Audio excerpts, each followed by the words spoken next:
नमस्कार, मैं मनु और आप देख रहे हैं फोर्थ पिलर लाइव। आपको बता दें कि बीजेपी के 4 राज्यों में चुनाव जीतने के बाद बिहार के डिप्टी सीएम तारकिशोर प्रसाद यादव ने प्रधानमंत्री नरेंद्र मोदी को बधाई दिया और साथ ही उन्होंने मीडिया कर्मियों के साथ बातचीत करते हुए क्या कुछ कहा, आइए जानते हैं। चारों राज्यों के मतदाताओं के प्रति आभार प्रकट करते हैं। उन्होंने भारतीय जनता पार्टी के नेतृत्व कुशलता पर अपनी मोहर लगाई।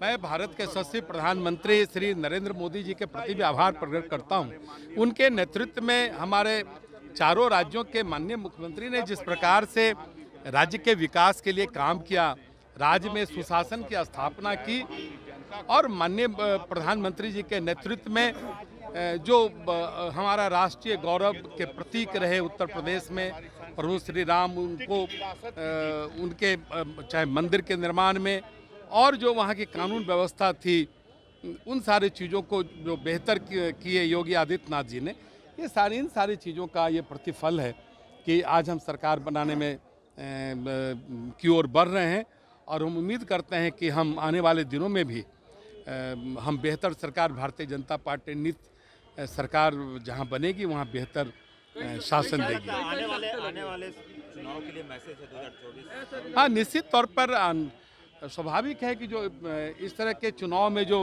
आम मतदाताओं का जो रुझान है वो 2024 के लिए एक संकेत भी है कि भारत के आम मतदाता, अगर एक राज्य को छोड़ दिया जाए वहाँ की कुछ अलग परिस्थिति थी, लेकिन भारत के आम मतदाता ने अपना रुझान स्पष्ट तौर पर प्रकट किया। क्या लग रहा है कांग्रेस की स्थिति? नहीं, देखिए, कांग्रेस की स्थिति तो क्षेत्रीय दल की भी अब नहीं बच चुकी है, नहीं रह गई है और धीरे धीरे जिन राज्यों में भी वो सरकार चला रहे हैं उनका कार्यकाल जैसे ही पूर्ण होगा, मुझे लगता है कि वो भी बाद में वो दिखने वाले नहीं है।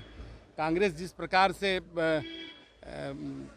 भारत के या विभिन्न राज्यों में जहाँ चुनाव हुए वहाँ जिस प्रकार से उन्होंने अपना चेहरा बदला, कभी नकाब पहना, कभी नकाब उतारा, कभी तिलक लगाया, कभी टोपी पहनी, कई तरह के स्वांग को रचने का काम किया। इससे ना सरकार चलती है, ना देश चलता है, ना राज्य चलता है। राज्य चलता है एक मजबूत नेतृत्व से, मजबूत संकल्प से, मजबूत इरादों से, मजबूत कार्यक्रमों से। उस पर टिप्पणी नहीं करेंगे। देखिए, वहाँ हमारी लड़ाई तो दूसरे दलों से थी और उस मामले में उस जो परिवारवाद कहीं न कहीं पराजित हुआ, राष्ट्रवाद कहीं न कहीं मजबूत हुआ है।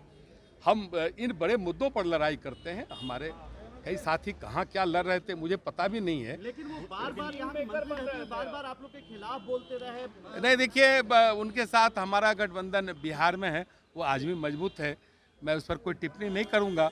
उत्तर प्रदेश की जो यह लोकतांत्रिक पद्धति से जो यह लड़ाई थी, ये लड़ाई कोई उत्तर प्रदेश के मुद्दों पर था, न कि कोई व्यक्तिगत खींच निकालने के मुद्दे पर। मुकेश सहनी वहाँ प्रचार कर रहे थे, लेकिन आप ही के पार्टी के विधायक है वो इस्तीफे मांग रहे हैं। हम न्यायालय का न्यायादेश है कि जो भी लोक भूमि है, जो भी सांस्कृतिक भूमि है, जो भी इष्ट देव की भूमि है, उस भूमि को जब राम जन्म भूमि मुक्त हो गया तो ये छोटे छोटे गांव के जो अतिक्रमणकारी हैं इन्हें स्वतः मुक्त कर देना चाहिए। ऑनरेबल सुप्रीम कोर्ट इसी में ये आदेश दिया है और ये सब स्वतः जो कानून बन गया है, इस कानून के तहत ये स्वतः मुक्त हो जाएंगे। ये तो अपने आप कर देगा लोग। कानून के हमारे जो जिला अधिकारी हैं, हमारे जो अंचल अधिकारी हैं, हमारे जो LRDC हैं, हमारे जो भी इस राजस्व के अधिकारी हैं, वो इस काम को बड़ी गति के साथ कर रहे हैं। जिस तरह से जो बुलडोजर मॉडल चल रहा है उस तरह से देखिए, यूपी का बुलडोजर अराजकता के खिलाफ था।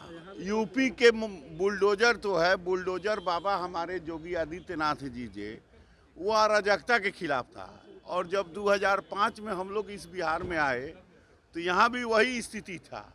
तो हम लोगों ने, हमारे माननीय यशस्वी मुख्यमंत्री आदरणीय नीतीश कुमार जी और सुशील कुमार मोदी जी उप मुख्यमंत्री का गठबंधन था और उस समय बहुत तेज़ी से ऐसा जो है, ऐसे जो कारगुजारी करने वाले लोग थे उन पर कार्रवाई की गई और बिहार शांत हुआ। मुकेश सहनी जो है मंत्री हैं, ये उनका के बारे में इतना प्रचार। देखिए, मुकेश सहनी एक अपना VIP पार्टी है उनका अपना अलग एजेंडा है, अपना उनकी थेसिस है, उनकी अपनी आइडियोलॉजी है, उस पर कोई टीका टिप्पणी करना नहीं है।